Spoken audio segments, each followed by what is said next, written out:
Donald Trump elevou o tom e voltou a atacar o governo brasileiro. Acompanhe. O Brasil tem sido um péssimo parceiro comercial em termos de tarifas. Como você sabe, eles nos cobram tarifas enormes, muito maiores do que nós cobramos. E, basicamente, nós estamos cobrando nada. Eles cobram tarifas enormes e tornaram tudo muito difícil de fazer. Então, agora estão sendo cobrados 50% de tarifas. E não estão felizes, mas é assim que funciona. O Brasil tem algumas leis muito ruins acontecendo. Quando eles pegam um presidente, eles colocam na prisão ou estão tentando prendê-lo. Eu conheço esse homem e vou lhe dizer, eu sou um bom avaliador de pessoas. Acho que ele é um homem honesto. Acho que o que fizeram é uma coisa... Isso realmente é uma execução política que estão tentando fazer com o Bolsonaro.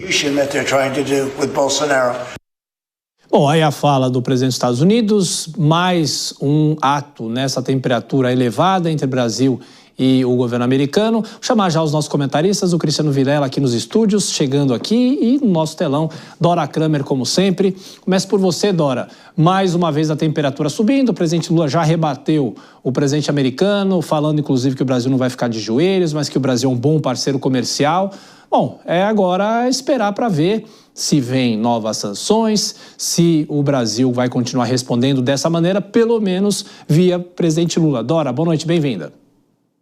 Boa noite, Thiago, boa noite, Vilela, boa noite a todos. Olha, tá com cara de que vem, né? Por aí, mais ou sanções, ou declarações, ou agressões, porque quando a gente vê essas declarações, esse tipo de declaração do presidente Trump, é que fica muito claro a razão pela qual, fica muito clara a razão pela qual o governo não consegue abrir um canal de comunicação para iniciar efetivamente uma negociação com a Casa Branca, porque quando a gente vê que realmente as portas estão fechadas, quando o presidente Trump diz duas inverdades, né? O Brasil pode ser protecionista, mas não é um péssimo parceiro comercial, inclusive porque na pauta de exportações os Estados Unidos têm amplíssima vantagem.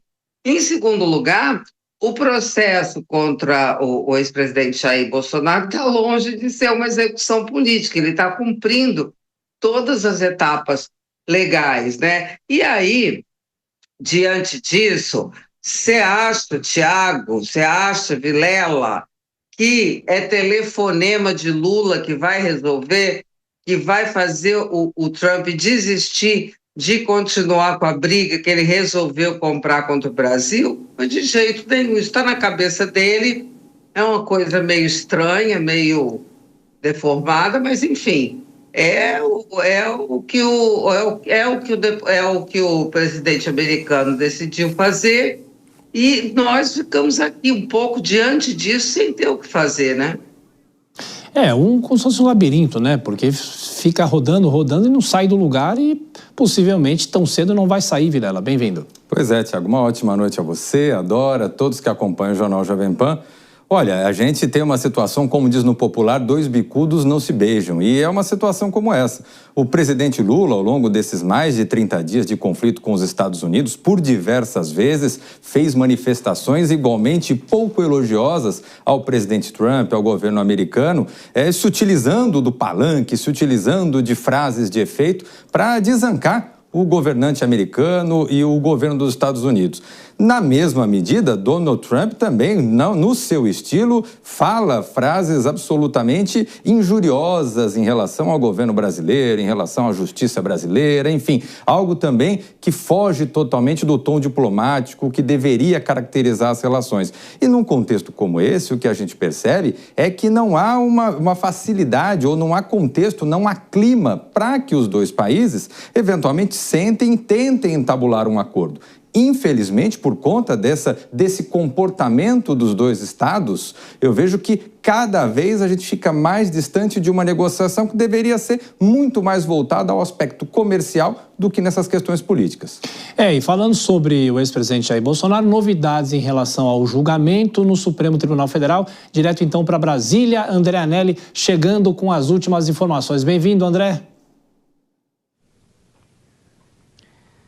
Sim, Tiago, muito boa noite a você e a todos aqui no Jornal Jovem Pan. Em um despacho publicado agora há pouco, o ministro e relator da suposta tentativa de golpe de Estado, o ministro Alexandre de Moraes, pediu que o julgamento do ex-presidente Bolsonaro e dos outros réus seja agendado por conta do encerramento da instrução processual, do cumprimento de todas as diligências complementares, além da apresentação de alegações finais pela Procuradoria-Geral da República, pela PGR e por todos os réus. Esse texto é endereçado ao ministro Cristiano Zanin, presidente da primeira turma do Supremo, que vai decidir pela condenação ou absolvição dos réus, juntamente com os demais membros da primeira turma. São eles Carmen Lúcia, Flávio Dino e Luiz Fux, além do próprio relator Alexandre de Moraes. Ainda não houve manifestação sobre quando será o julgamento, mas a expectativa é que aconteça em setembro. A gente relembra que no dia de ontem a defesa de Jair Bolsonaro enviou as alegações finais no último dia do prazo definido pelo próprio STF. Os advogados pediram a absolvição do ex-presidente por ausência de provas e falta de tipicidade criminal das condutas imputadas pela acusação. Houve também o pedido de reconhecimento do cerceamento de defesa durante todo o trâmite processual e a nulidade da delação do ex-ajudante de ordens Mauro Cid, uma vez que, nas palavras dos advogados, existem dúvidas sobre a voluntariedade do colaborador diante de omissões, falhas, seleções de informações e ambiguidades no depoimento. Outros réus nesse mesmo processo, por exemplo, os generais Walter Braga Neto e Augusto Heleno, membros do primeiro escalão do governo Bolsonaro, também apresentaram as alegações finais e negaram participação na chamada trama golpista. Então, portanto, Tiago, a gente destacando aqui o pedido de Alexandre de Moraes para que seja marcado esse julgamento na primeira turma após a apresentação dessas alegações finais.